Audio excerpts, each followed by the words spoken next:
Hey, what's up everyone? I'm Sebastian Roy, a realtor with eXp Realty, and I'm super excited about today's video because this month is actually my 1 year anniversary, both as a realtor and with eXp. So I wanted to share with you 10 important lessons that I learned in my first year as a realtor. If this is your first time here, welcome, and I created this channel to help educate those agents who are wondering if eXp is the right fit for them, and for aspiring agents who want to know a little bit more about the day-to-day life of what it's like being an agent. So either way, I'd love to help you out any way I can, and if you have any questions and you just want to talk, you can book a free call with me below. Alright, so first up, the number one lesson that I learned, and I cannot stress this enough, and that's to find a lead generation strategy or strategies that you enjoy, or at the very least, you don't dread doing. So the reason I put this as the number one lesson I learned, because I spent several months trying to do cold calling and door knocking. For some reason, it's kind of a mindset thing, that I had to get over. But when I first started out, I felt like cold calling was the way to go, and I tried it. So first of all, I'm pretty introverted. I hate rejection. I have a big fear of it. I mean, I think we definitely all do to some extent. But so I've tried cold calling several times. Again, it was like a mindset thing that I had to overcome. I thought for whatever reason cold calling was the way to go. So I would do it for a couple days, a couple weeks. I would be consistent, but I just hated the hearing the no's. And it was very mental. A lot of people, I never had a bad experience where they cussed me out, and they do hang up on you, and that's just a given. You gotta expect that. But I can never push through that and persevere and just allow myself to keep doing it and hearing the no's. So I would always just try to get off the phone as quick as possible. And I was doing script practice every day with other agents, trying to perfect my calls and my conversations. But what happened was during script practice, which is, a fake with an agent just role playing, I would be good and I would be able to handle a lot of objections. But then when the real time comes and I'm talking to sellers, or not sellers, but homeowners, I would just shut down, and I would not allow myself or even try to get over those objections because I would just want to get off the phone so quick. And I mean, it would get to the point where sometimes I would be on the phone, and when it's ringing, I would be like, oh, please don't pick up the phone. You know what I mean? Which gets you nowhere if they don't pick up and you don't have that conversation. It's, at the end of the day, you didn't get anywhere. So definitely find a lead generation strategy that you enjoy. So with cold calling, I've went back to it several times because I was so inconsistent because I had such a fear and like a pit in my stomach every day when it came time to, get on the phones. So I would do it for a couple weeks, like I said, but then I would take a break because I'm like, oh man, I just hate doing this. And then I would try to go back to it again because I had that false belief that cold calling was the way to succeed for me. But you look at any lead generation strategy. I'm really big on YouTube right now, just videos in general on social media. Agents are crushing it on social media. Agents are crushing it with cold calling, with door knocking, with referrals, anything, meetups, investor meetups. You can just do anything, just find something that works for you, because no matter what strategy it is, you can find several agents that are making a killing in that, using that strategy. So you should try something out, consistent for a couple of months. The best way to do it would be to cold call for at least 6 months. That's kind of the saying in this industry, try something for at least 6 months before you give up on it. But I will tell you that, we're human and we all have emotions. So for me, I did not make it 6 months of consistent cold calling. So I decided to go a different route. So just try something, be consistent at it for 6 months if you can. And then the biggest point is you got to find something that you enjoy doing, or that you at least don't dread, like I said. So that way every day it's not like, oh God, I have to pick up the phones in my case, and I hate doing that. So that's the reason I was not consistent with it. So if you find something that's consistent, for me, it's filming videos, that's very easy for me to do. or talking to investors. The thing I like about videos is they're inbound leads. So they call you. So, they took the initiative to call you. So that means they're going to at least want to talk to you to some extent, and it's going to be a much more pleasant conversation. That was my thought. So that's why I like, having these leads that people call me instead of me calling them. I do meetups, I try to go out to just community events and just strike up conversations with people. I wear a lot of shirts and sweatshirts I have that say like stuff about real estate, so it just strikes up conversations. I do housewarming parties for my clients. So moral of the story, just find lead generation strategies that you enjoy, so that way you can, do it consistently and long term, and you'll start to see some traction on it and start getting leads for your business. Because it does take some time. It's not going to happen overnight. So the number 2 lesson I learned was to create a system and process for as much as you can so you can streamline it. And actually, this is something that I've just been getting into the past, 1-2 months. If you look back at some of my videos, you'll see the videos that I film that I send to my, buying and selling clients. I've uploaded those to YouTube, so you can check those out. And I have an email that outlines the process of the home buying or selling steps.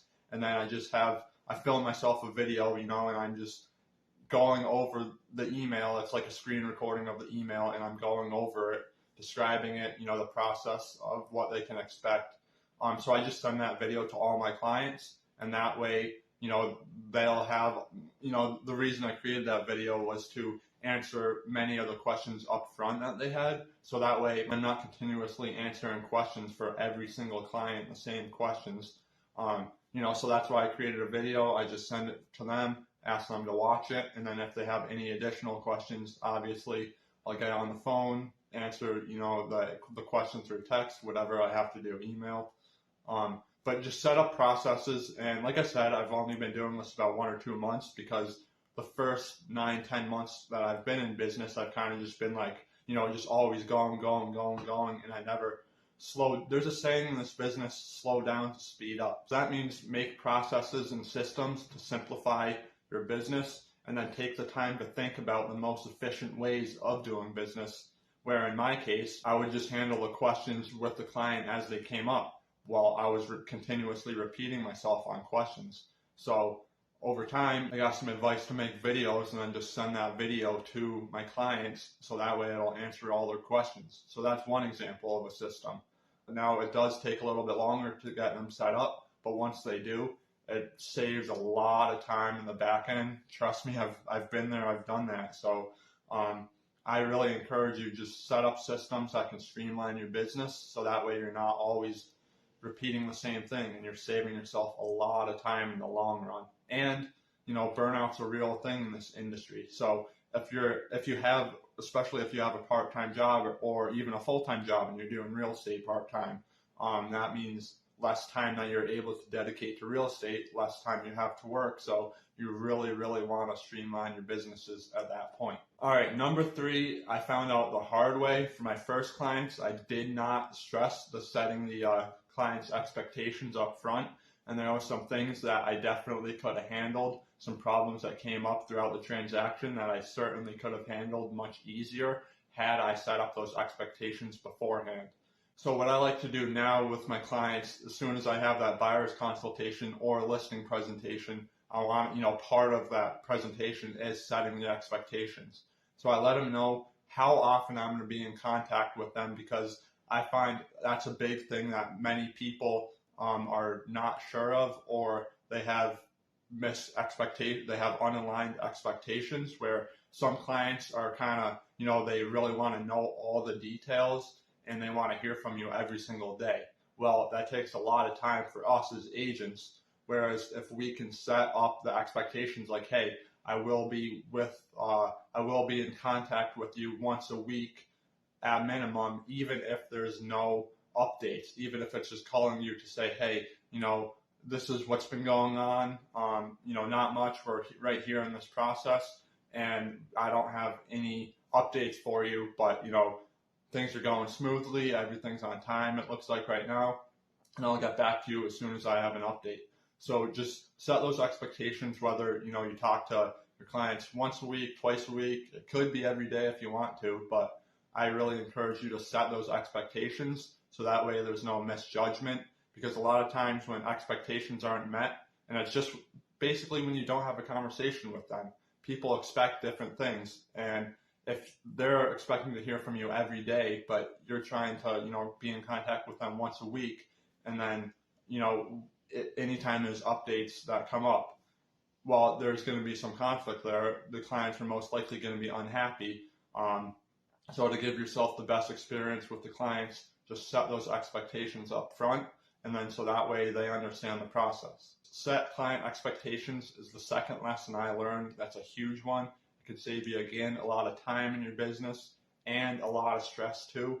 If your clients are unhappy, that can cause a lot of stress with you, and that's just not good for this business because it's really stressful as it is. So you want to do your best to minimize that. All right, number 4 is to fire your clients if necessary. Now this kind of ties into setting your clients' expectations. If you feel that you're not the right fit for them or they're not the best fit for you, we're all humans. We kind of, vibe with different people. If you just kind of get a feeling about that beforehand, or they do something where it's like you tell them, hey, I'm going to be in contact with you once a week, and they're just the type of person that won't allow that, and they keep messaging you or calling you every single day, and you feel like it's just not worth your time, and they could have a better experience with someone that fits their needs and their personality better, then you can always just fire them, maybe refer them to another agent, so that way you can still get some referral commission fees from it, but you don't have to deal with them, ultimately leading to a better experience for them, and it won't take up tons of time or cause a lot of stress for you.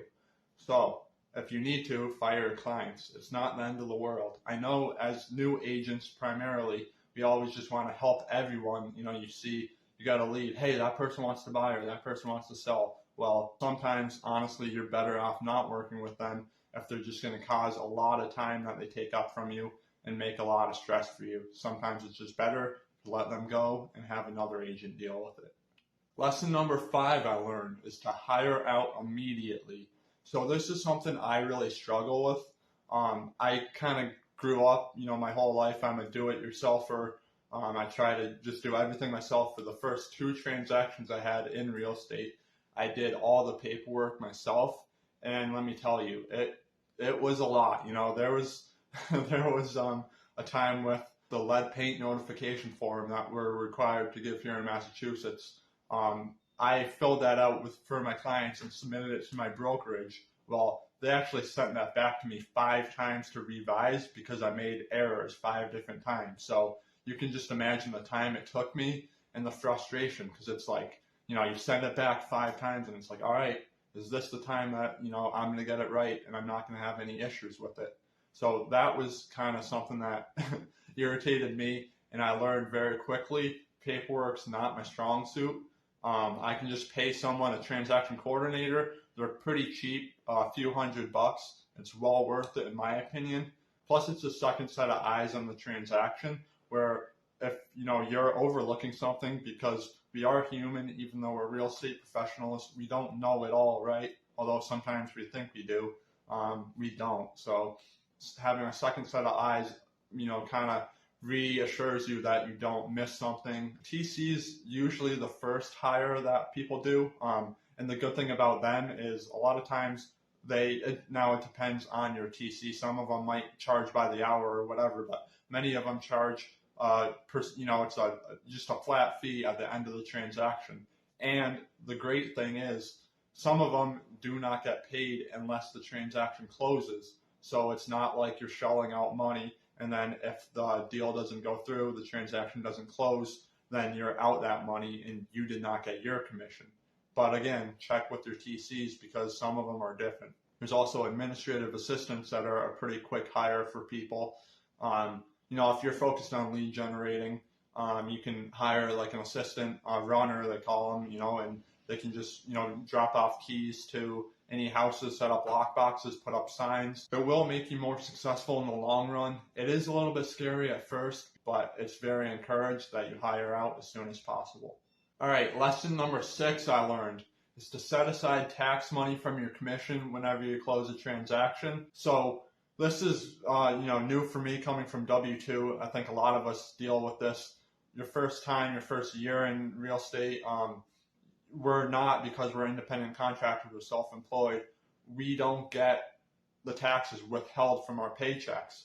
So this can put you in a dangerous spot if you're not good with managing your money. So come tax time, if you spent all your commission and you didn't set aside any for taxes, you're going to have to pay, a pretty hefty amount for taxes. And where's that money going to come from if you don't have it? Put aside 25 to 35% into a separate account and do not touch it. Leave it there for tax season. As self-employed, we get tons of tax write-offs. Now, there's so many things you can write off, so I'm not going to go into it. I don't know all the tax write-offs. That's why you hire a CPA. That's going to be a next lesson that I learned. So track all your expenses, and so that way you have, at the end of the year, you have a nice spreadsheet, whatever you want to use to track your expenses.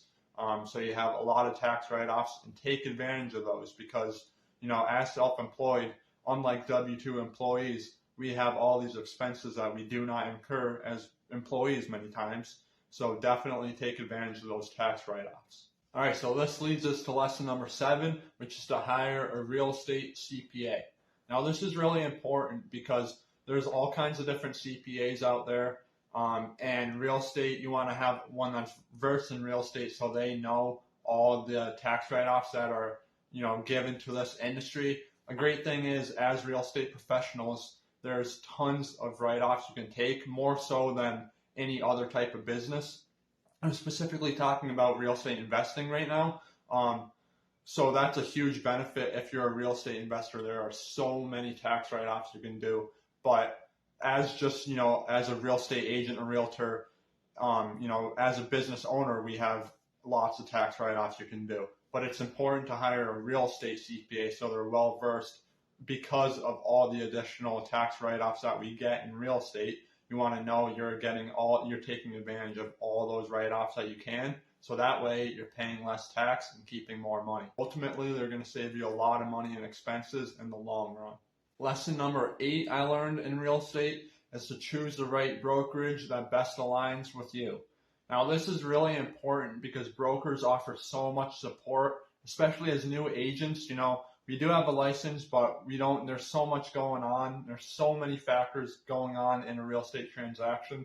It's very hard to be, professional your first year in real estate, or I shouldn't say be professional. We act professional, but we don't have the experience of a professional. So having a good broker that you can rely on, ask questions. They have lots of trainings that you can attend. They have good technology. You can get a hold of them a lot. And I also created a video about the 5 reasons why I joined eXp. So if you're interested, you can check that out here. But just, having a brokerage that's very supportive, that will answer your questions when you need to, give you confidence and advice. That's very important to be successful in this business, because after all, 87% of agents quit within the first 5 years. So it's hard enough to make it in this industry, so you want to give yourself the best chances of making it. Number 9 is to make time for yourself and take time to travel if that's what you're into. So for me and a lot of other agents, I think the number one reason why people get into real estate is probably because, well, other than making tons of money, right? There's, the freedom of travel and setting your own schedule. Now, this business, because we're self-employed, you can work, there's always going to be work to be done. You can work as much as you want, 100 hours a week, and you're still not going to the work's never going to end. You can work your whole life away. So that's important to know, because you want to set aside time for yourself, your family, your health, exercise, take good care of yourself. For me, I've never been really a morning person. I've always liked to exercise in the afternoons or the evenings, but because now we are self-employed, and I know that, sometimes time is limited, and we spend so much time working that oftentimes if I wait until the evening to exercise, I'll just, miss it. I won't do it. So I've had to learn to exercise first thing in the morning whenever is necessary if I have a really busy day. So just set yourself up. Time block, that's another huge one. That's not a separate lesson, but time blocking. So scheduling out all your appointments, your trainings, your learnings, anything you have to do, just set aside time to do it and stick to the calendar. If you're big into traveling, this is great because you can work a lot remotely. Now, we do have to go on appointments, right? They can be over Zoom, but a lot of times we're better in person. Or if you're a buyer's agent, you have to do showings. Sometimes, if it's beneficial for you, if you're away on vacation or whatever, you can hire an agent or ask an agent to, cover that showing for you. But depending on how you structure your business, all your clients, your processes, you can work remotely for a lot of the time, which is great. I love that now because now I can go travel and work from home, work from when I'm on the road, anywhere. So that's just my encouragement, is to make time for yourself, make sure you're, living a happy life and you're taking advantage of the benefits we have as self-employed, getting to, set our own schedule. And lesson number 10 is just to give yourself some grace and don't be so hard on yourself. Now, this one was very hard for me. I am pretty hard on myself, and I think a lot of us are too. Like I said, 87% of agents quit within their first 5 years. Now, I'm not trying to be, all down and, give you like bad thoughts about getting into this industry and make you second guess it. But it is very challenging. And particularly for me, probably the biggest struggle for, transitioning from W-2 to self-employed is being disciplined and setting that schedule. Sticking to your work. It's very easy, especially working from home, to be like, oh, I have to do this home chore, or, I stayed out late last night, I'm going to sleep in because I don't have to go to work, right? Nobody's going to be there to, hold you accountable and say, why weren't you here? Why aren't you doing your work? So if you need to get an accountability partner, that's huge. I'm in a few groups, mastermind groups every week that we meet, make sure, we're staying on track, we're doing the things that we need to do. Now, some brokers will keep you accountable, and some of them, actually I've heard that they set pretty strict standards where if you're on a team, they won't allow you to be on that team if you don't meet those standards, like showing up for work every day, coming into the office, or doing your learning, your market research.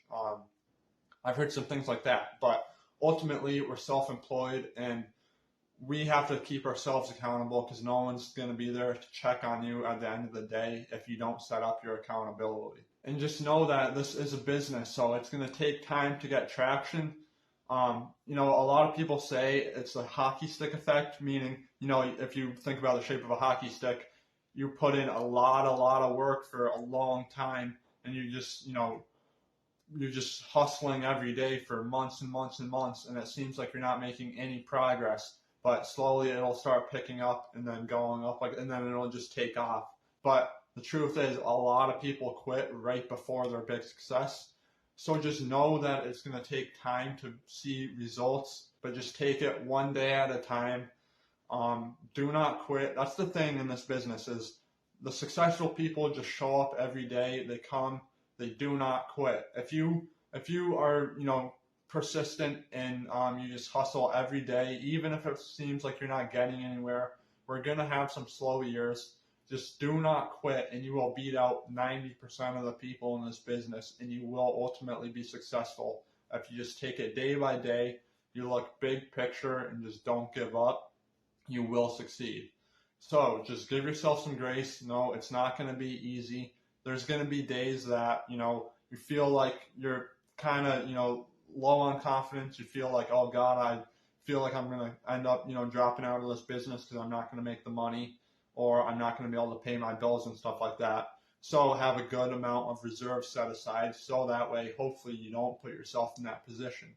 But reality is, the emotional roller coaster, as they so call it, of entrepreneurs is very real. Some days you can feel like you're on top of the world, like you're unstoppable, you have so much confidence, but then a couple days later you're like, oh God, I'm very low on confidence. I'm just feeling lazy, feel like nothing's working out. But that's the thing, is when you're low on confidence, usually you're not putting in the work, the lead generation. The way to always beat that out is to, do the work. Just keep doing the lead generation and you will succeed. It's a numbers game. It's a long game. So just stick to it and you will succeed.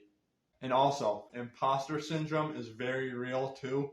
So it's easy to look at other agents and be like, wow, this person is crushing it, and how come I'm only doing a few transactions? And you feel like it's a race and you should be beating them or you should be right there with them. Well, we all have different results because we're human, and what works for someone might not work for you. For example, cold calling didn't work for me. So you just got to find what works with you. Just do your best to not get trapped in the imposter syndrome, getting low on confidence. So I hope this was really helpful. Those are my 10 lessons I learned in my first year as an agent. I really love this business. It is tough, but I love the flexibility it gave me in my life, and I love helping my clients, seeing, the life-changing effects that buying or selling a home has on them. Let me know your thoughts in the comments below. I know this video is pretty long, but if you want me to make another video, just let me know. If you have any recommendations, give it a thumbs up if you liked it, and I'll see you next time.